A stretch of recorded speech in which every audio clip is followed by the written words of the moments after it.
లలిత exchange Utsav. పాత నగల అదే బరువుకి కొత్త నగలు తీసుకో. నగల ప్రైస్ లో 20% ఆదా చేసుకోవచ్చు. హాయ్, మీ పేరు? హలో అన్న, నా పేరు ఐషా. నేను గీతాంజలి ఇన్స్టిట్యూట్ నుంచి వచ్చాను. ఈ యొక్క సెమినార్కి రావడం జరిగింది. ఇవన్నీ కూడా విన్నారు కదా, సెమినార్లో మీరు పార్టిసిపేట్ చేశారు. ఎట్లా అనిపిస్తుంది? నిజంగానే ప్రభుత్వ పాలన విధానంలో విప్లవాత్మక మార్పులు వచ్చాయి, సమగ్ర అభివృద్ధి కూడా జరుగుతుందంటూ కూడా మీరు చెప్పుకొచ్చిన తెలుస్తుంది. మీరేమంటారు? గవర్నమెంట్ ఇప్పుడు గవర్నమెంట్ చాలా మార్పులు, ఎడ్యుకేషన్ పరంగా అయితే చాలా మార్పులు తెచ్చిందని మేము చెప్పగలుగుతున్నాము. ఎందుకంటే ప్రీవియస్ ఇయర్స్లో అంత గవర్నమెంట్ స్కూల్స్కి అంత ప్రియారిటీ అనేది ఇవ్వలేదు. అంటే గవర్నమెంట్ స్కూల్స్లో అంటే వాళ్ళ ఇన్ఫ్రాస్ట్రక్చర్ కానీ వాళ్ళ స్టడీ ప్రకారంగా ఫ్యాకల్టీ కానీ అంత బాగాలేదు. కానీ ఇప్పుడు ఆఫ్టర్ జగన్స్ పరిపాలన తర్వాత ఇప్పుడైతే చాలా వరకు తను డెవలప్ చేశారని మేము అనుకుంటున్నాము. లైక్ గవర్నమెంట్ స్కూల్స్ అనేది చాలా వరకు డెవలప్ చేశారు. అక్కడ ఇన్ఫ్రాస్ట్రక్చర్ కానీ అక్కడ ఉన్న డిజిటల్ ఎడ్యుకేషన్, ఇంకా ట్యాబ్స్ ఇస్తున్నారు, బుక్స్ ఇస్తున్నారు, ఇవన్నీ ఇస్తున్నారు. దీనివల్ల స్టూడెంట్స్ కూడా మేము చదువుకోవాలి, మేము కూడా స్కూల్స్కి వెళ్ళాలి అని చెప్పేసి వాళ్ళకు కూడా అనిపిస్తుంది. సో ఇది ఎస్పెషల్లీ పూర్ పీపుల్కి చాలా హెల్ప్ఫుల్ అవుతుంది అని ఇక్కడ పేద విద్యార్థులు చాలా వరకు కూడా చదువుకోలేని స్థితిలో, అంటే ఆర్థికంగా బలహీనంగా ఉన్న నేపథ్యంలో చదువుకోలేరు. సో ఈ నేపథ్యంలోనే ఫీజు రియంబర్స్మెంట్ అనేది ప్రభుత్వం తీసుకురావడంతోనే చాలా హెల్ప్ఫుల్ అయ్యి మరి ఉన్నత విద్యలు కూడా వాళ్ళైతే వెళ్ళడం, ఒక స్థాయిలో అయితే సెటిల్ అవ్వడం జరుగుతుంది. దానికి సహకారంగానే మరి జగన్ గారి ప్రభుత్వం నిజంగానే ఆ దిశగా చేస్తుంది అనుకోవచ్చు. గత ప్రభుత్వంతో పోల్చినప్పుడు ఫీజ్ రియంబర్స్మెంట్ అనేది వేస్తున్నానని అనుకుంటున్నాను. ఎందుకంటే లాస్ట్ ఇయర్ మాకు 4 క్వార్టర్స్గా వేశారు ఫీజు. సో దాని ప్రకారంగా చూస్తే ఇప్పుడు స్టూడెంట్స్ అనేది ఇంత ఎఫర్ట్ అని చేయలేరు, higher education, poor people. So వాళ్ళు కూడా చదువుకోవాలి అని చెప్పేసి వాళ్ళకి ఫీజు రియంబర్స్మెంట్ ఇస్తూ వాళ్ళకి అన్ని ఫెసిలిటీస్ ఇస్తున్నారు. ప్లస్ హాస్టల్స్ వాళ్ళకు కూడా డబ్బులు ఇస్తున్నారు కాబట్టి వాళ్ళు కూడా ఎడ్యుకేషన్ పరంగా వాళ్ళు కూడా డెవలప్ అవుతున్నారు. సో ఇది కూడా మంచిదే, వాళ్ళు డబ్బులు ఇవ్వడం వల్ల వీళ్ళు చదువుకుంటున్నారు. గత ప్రభుత్వంలో చూసుకున్నట్లయితే ఇక విద్యా వ్యవస్థను మనం గమనించినట్లయితే చాలా వెనకబడే సిచ్యువేషన్. ఇప్పుడైతే అది అత్యాధునికమైన డిజిటల్ క్లాసులు తీసుకురావడం, ట్యాబ్స్ ఇవ్వడం కానీ ఇవన్నీ కూడా చూస్తున్నాయి. ఎట్లా చూడవచ్చు, ఒకటి ట్యాబ్స్ ద్వారా పక్కద్రోవ పడుతున్నారు అంటూ కూడా, అడల్టరీ సంబంధించి ఓపెన్ చేస్తానంటూ కూడా మరి ప్రతిపక్ష పార్టీలు మొన్న వేరే ఎడిషన్స్ రావడం, న్యూస్ పేపర్స్లో కూడా ఒక దుమారమే లేపింది. నిజంగా అది ఏ విధంగా ఉపయోగిస్తున్నారు, మీరేమనుకుంటున్నారు ఒక స్టూడెంట్గా? అంటే మేము ప్రభుత్వం ట్యాబ్స్ ఇవ్వడం సరైన పద్ధతి అంటారా కాదా?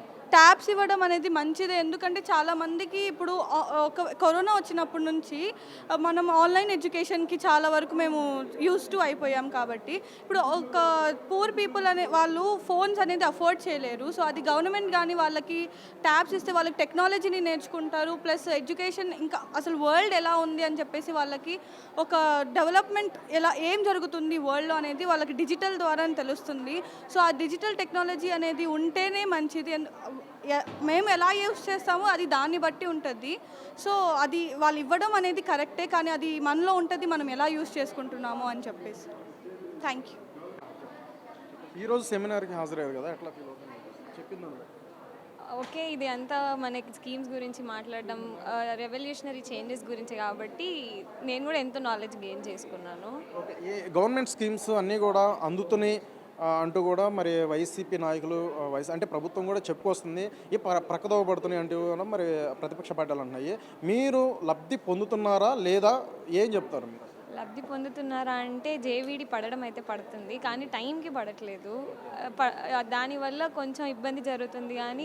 కానీ జేవీడి అనేది మాత్రం పడుతుంది. ఇంకా అది కరెక్ట్ టైంలో ఎవరికి వాళ్ళకి చేరితే బాగుంటుందని నా అభిప్రాయం. ఆంధ్రప్రదేశ్ సమగ్ర అభివృద్ధి అనేది నిజంగానే జరుగుతుందా? ఇప్పటి వరకు కూడా పరిపాలన, ప్రభుత్వ విధానాలు చాలా విప్లవాత్మక సంస్కరణలు వచ్చాయంటూ కూడా ఇప్పుడు ఒక సెమినార్ జరిగింది, పార్టిసిపేట్ చేస్తారు. ఎట్లా ఫీల్ అవుతున్నారు? నిజంగా వాళ్ళు చెప్పినట్టు జరుగుతున్నాయి, జరగబోతున్నాయి? జరుగుతున్నాయి. ఇంకా ఇప్పుడు దిగబోతున్నారు కాబట్టి ఇంకా లాస్ట్‌లోకి వచ్చే లోపలికి అన్ని జనాలు మళ్ళీ చెయ్యాలి అని చెప్పి అన్నీ చేస్తారు మళ్ళీ. జనాలు మళ్ళీ ఓటేయాలంటే ఇవన్నీ ఇంప్లిమెంట్ చేస్తేనే కదా మళ్ళీ జనాలు ఓటేస్తారు. సో, ఖచ్చితంగా ఇంప్లిమెంట్ చేస్తారు వాళ్ళైతే. ఇంప్లిమెంట్ చేస్తారు. ఇంకా చేయాల్సినవి కూడా లాస్ట్‌కి వచ్చే లోపలికి ఓట్స్ పడాలి కాబట్టి ఖచ్చితంగా చేస్తారు. గత ప్రభుత్వంలో చూసుకున్నట్లయితే ఇప్పుడున్న జగన్ గారి ప్రభుత్వం ఏ విధంగా ఉందనుకుంటున్నారు స్టూడెంట్గా మీ చూసే యాంగిల్లో? మాకైతే చాలా బెనిఫిట్స్ ఉన్నాయి నన్ను అడిగితే. మాకు వసతి దీవెన కానీ హాస్టల్లో ఉండే వాళ్ళకి వసతి దీవెన 20,000 వేస్తున్నాడు. మాకైతే 10,000 వేస్తున్నాడు. అది అటానమస్ ఫీజు కట్టుకోవడానికైనా ఇంకా ఏదైనా వ్యాన్ ఛార్జెస్కి వాటికి సరిపోతాయి. మా నీడ్స్కి అవన్నీ ఫుల్ఫిల్ అవుతున్నాయి. రియంబర్స్మెంట్ ఫుల్ వేసేస్తున్నాడు. ఇంకా మాకు నీడ్స్కి ఆ 10,000 వాటికి సరిపోతాయి మాకు. అంటే గత ప్రభుత్వంలో చూసుకున్నట్లయితే మహిళలకి అంటే ఉమెన్స్కి సంబంధించి మౌలిక కనీస సదుపాయాలు కూడా లేని పరిస్థితి, ఇటు ఉమెన్స్ హాస్టల్స్ కావచ్చు, అలాగే పాఠశాలలో కూడా. ఇప్పుడైతే దానికి భిన్నంగా మరి ప్రైవేట్ స్కూళ్ళకి ధీటుగా ప్రభుత్వ పాఠశాలను కూడా నిర్మించడం ఎట్లా అనుకుంటున్నారు ఒక మహిళకి? ఇప్పుడు మనకి అట్మాస్ఫియర్ అనేది చాలా ఇంపార్టెంట్. ఇప్పుడు ఎలాగో చెత్త ప్లేసెస్లో కూర్చోబెట్టి నువ్వు చదువురా అంటే ఎవరు చదవరు. సో, ఇప్పుడు రెనోవేట్ చేయడం వల్ల ఒక ప్లెజెంట్ అట్మాస్ఫియర్ క్రియేట్ చేయడం వల్ల స్టూడెంట్స్కి ఏమవుతుందంటే చదవాలన్న ఇంట్రెస్ట్ వస్తుంది ఫస్ట్.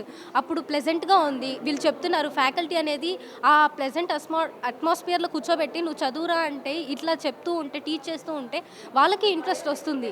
ఇలా చేశారు అంటే మన కోసమే కదా చేశారు, మనమైనా కష్టపడి చదవాలి అని.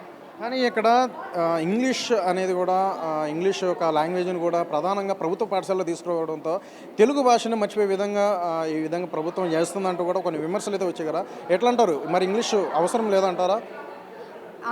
ఇంగ్లీష్ అనేది necessary language. Even we speak అంటే ఇప్పుడు ప్రతి ఒక్కరికి నెసెసరీ లాంగ్వేజ్. ఇప్పుడు గవర్నమెంట్ స్కూల్లో చదివిన వాళ్ళైనా లాస్ట్కి ప్రైవేట్లోకే రావాలి.